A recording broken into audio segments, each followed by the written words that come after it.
this.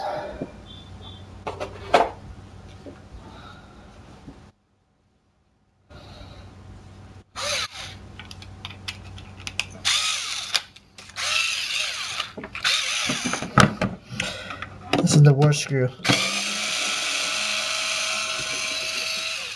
Alright, finally. Nope, dropped it.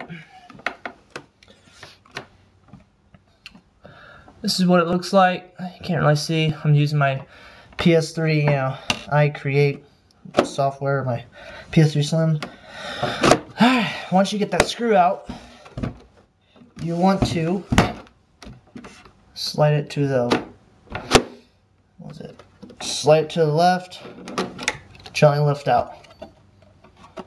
And you got the top lid off. Go ahead and set that aside. Right here. That's what you do. You get a Phillips. As soon as I can find my gun. Get a Phillips, you know, put that bit in there. You want to remove this screw, this screw, this screw, this screw, this screw, and this screw. The difference on these screws is all of them except for this back corner one is the same size. The back corner one's a little bit shorter. It's like a medium screw. So I'm going to go ahead and take those out.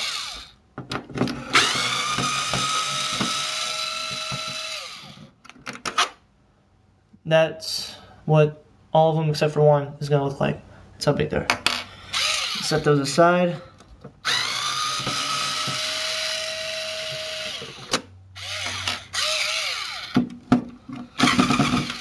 Yep.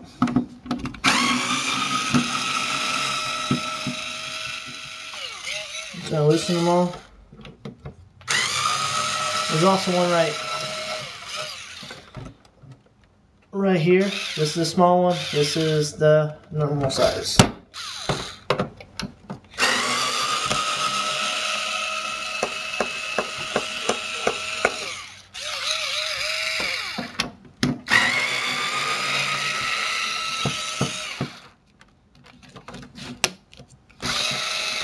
Alright. Once you get all the screws detached or whatever, get the small one.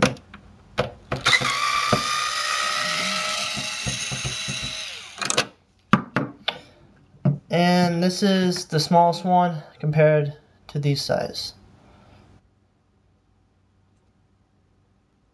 So I'm going to go ahead and set that one aside. Alright, next turn around to the back side. There is going to be a tab right here next to the small screw. Alright, this thing flips. This thing flips like this because there's tabs up here to hold it in the front. Flips, hinges out. So you want to take this tab right here, push down on it until the back comes off. And once you start prying it a little bit, some screws, you know, aren't all the way out on the top cover. So you want to start, go ahead and see which ones are out, which ones ain't loose. These are pretty fairly long screws. And the top will come off. Turn around. I'm going to go ahead and take these screws out. The rest will come out. Oh, when you take this top cover off, the screw that screws in to the top lid, it goes into this little metal, I don't know, prong looking thing. Go ahead and take that out because when you do try to do this repair, it's eventually going to come out. And I thought it was a loose piece and I didn't know what it was until I figured it out because I wasn't paying attention, obviously. So I'm going to go ahead and hopefully get that out with this thing.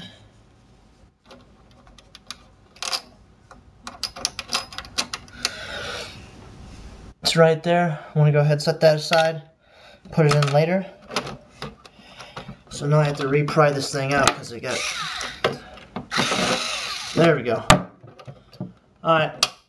It goes forward. Tabs in the front. Tabs are like along here. Want to pull all the screws out.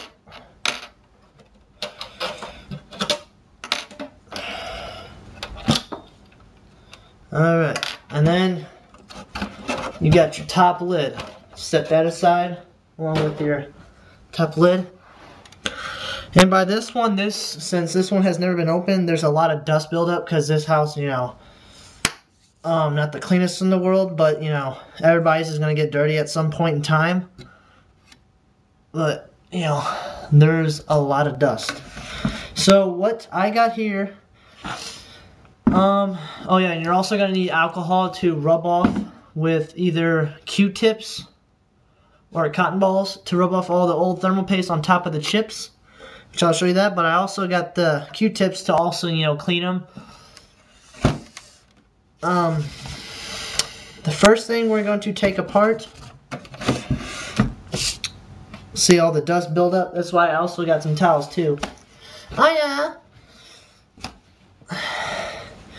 All the dust is on top of this Blu-ray drive. We're going to go ahead and wipe that clean.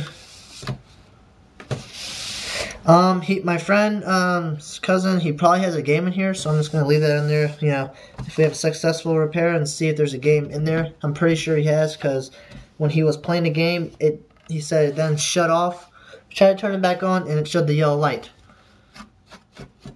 So, let's see.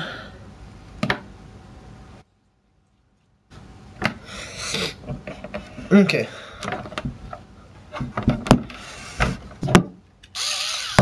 I'm going to go ahead and set these screws where they belong. First we're going to take out is the Blu-ray drive because there's no screws in it. They just sit over the top of the holes, which the screws that screw in from the top lid screw into the Blu-ray drive so it stays put. So we're going to go ahead and lift that out. What you'll notice is a big blue ribbon cable. First you have to lift out this tab here, this cable right here connected to the Blu-ray drive. Go ahead and lift that out. There's no tabs connecting to it, you know, you just lift it out. Underneath is the Blu-ray drive ribbon cable. Oh my god, this is so dirty. You gotta be really careful with this. I don't think you can replace these tabs, this black tab that holds the Blu-ray ribbon cable in. If you break this, you're pretty much screwed. So I advise that you be very careful with this specific tab. It's a black tab right here. Just lift it on back. If I can get it. Lift that out. It pops out. I will just advise to keep the ribbon cable plugged in and just set that aside. Once I get everything taken apart, stripped down to the motherboard, I will take the time, you know, between each video and make sure everything's clean, you know. Alright, that's what it looks like from now. The next thing we're going to take out is the power button. This whole motherboard looking thing. There's a screw right here. Let's see if I can bring it a little closer. It's hard to see, guys. It's going to be a screw right here, screwing into the motherboard casing. Screw on top, screwing into the actual motherboard piece. Another screw on right here into the casing, and another one on top of this motherboard. And first thing you want to do after that, after we get that unscrewed,